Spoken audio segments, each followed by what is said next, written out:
Hi guys, இன்னைக்கு வீடியோவில் சாஃப்டான பனானா கேக் ஓவன் இல்லாமல் எப்படி பண்ணலான்னு பார்க்கலாம். அதுக்கு ஃபஸ்ட்டு பழுத்த 4 வாழைப்பழம் எடுத்திருக்கேன்னா அதை நல்லா இந்த மாதிரி மசிச்சு எடுத்துக்கோங்க.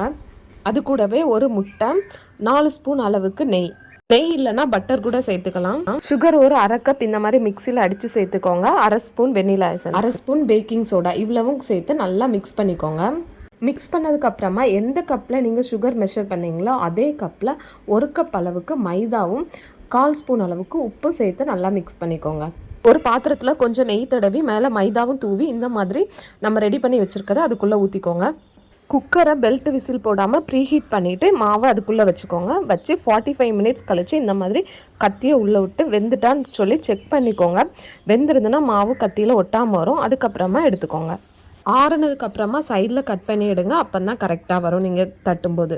ஈவினிங் ஸ்கூல் போயிட்டு வர குழந்தைங்களுக்கு ஒரு பெஸ்ட்டான ஸ்நாக்ஸாக இருக்கும். ட்ரை பண்ணி பாருங்கள்.